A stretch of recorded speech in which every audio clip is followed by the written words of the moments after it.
Yes, people, what's good? Welcome back to the Brad Parker TV channel. Thanks once again for tuning in for this video. I'm sorry I haven't made a video in a while. I've had a lot going on. I haven't had time to make any videos recently, but here I am, ready to go again. What I'm going to do today is I'm going to be telling you guys who I think makes my Premier League team of the season so far. So we are halfway through the season. It's New Year's Eve. Who do I think has been the best in the Premier League, the outstanding 11 for the first half of the season? So we're going to get into it. Please remember that these are just my opinions. If you do agree or disagree with anyone that I say in this video, let me know in the comments box below who you would have in that team instead.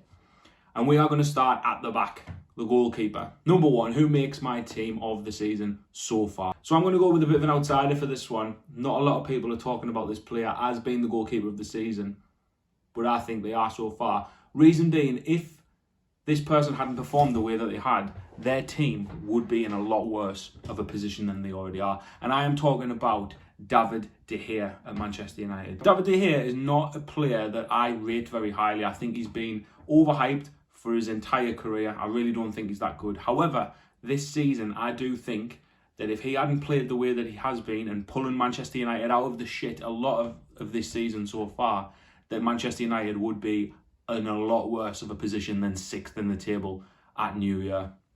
So for that reason, I'm going to go with David De Gea. Right back. Now, obviously, there's a couple of contenders for right back. There's been a lot of outstanding performances in this position. I've gone with Trent Alexander-Arnold. And I'll tell you why. Because I think Trent Alexander-Arnold is the best player in the world in his position. I don't think there's a better right back in the world. Now, I could have went with Reece James was another contender there. 4 goals, 4 assists for Reece James this season. Trent has a couple of goals himself, but he does have 8 assists already this season. He is the most creative player in that Liverpool side. Everything goes through him. Now, he had a bit of an off patch last season. He wasn't playing great, but he's rediscovered that form. Trent Alexander-Arnold, 23 years old, a born and bred Scouser, always his dream to play for Liverpool, and he's absolutely smashing it. He's going to be Liverpool's right back for the next 10 years at least. Trent has the ability to go on and break all kinds of records in the Premier League, most assists potentially as well. He gets as many assists as Kevin De Bruyne does, so that is telling you something. And that's why Trent pips it over Reece James for me. I'm going to hop over to my other fullback now. I'm going to leave the centre-backs. I'm going to go with a left-back. There was actually only one contender here for me. He's actually a right-back, but he's playing left-back this season. It's João Cancelo at Manchester City.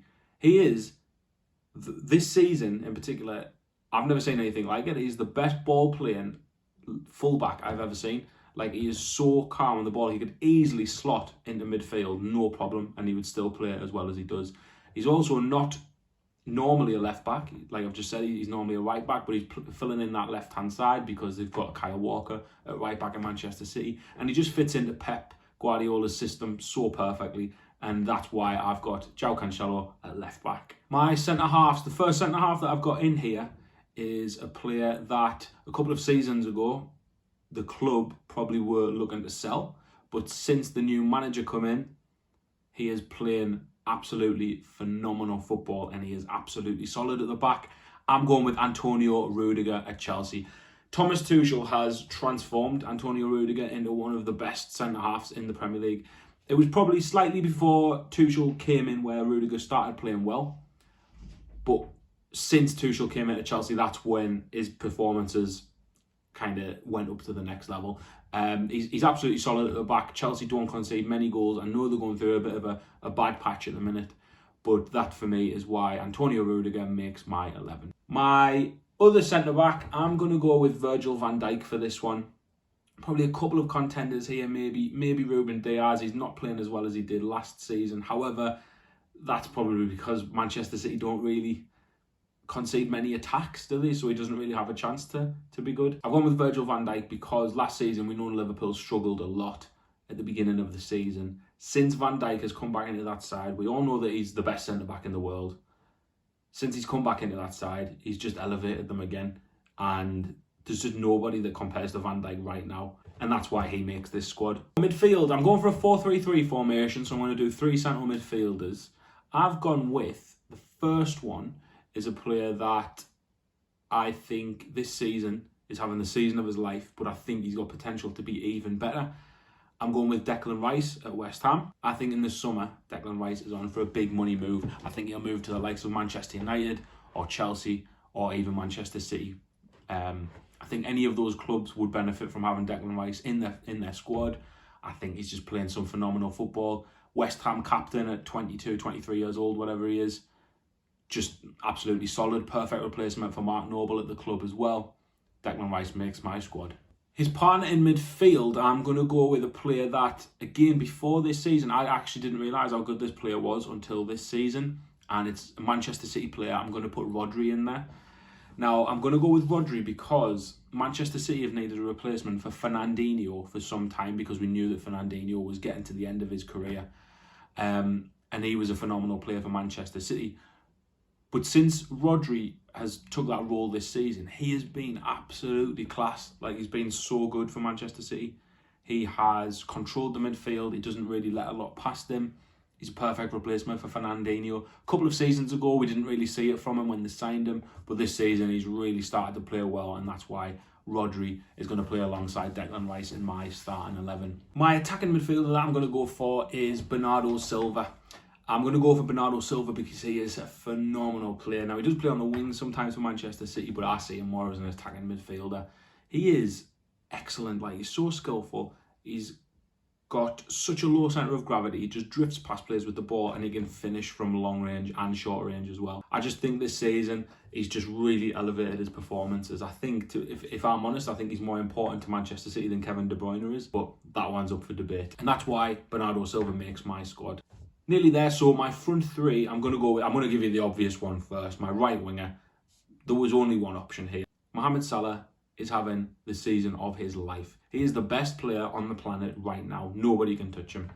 Even when he scored those 40-something goals in his first season at Liverpool, he's playing better now than he even did then.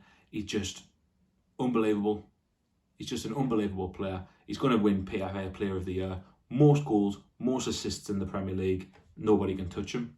On the left, I'm going to go with a player who, similar to the reason that I put my goalkeeper in there, I think that if this person hadn't played the way that they have this season, their team would be in a lot worse of a state.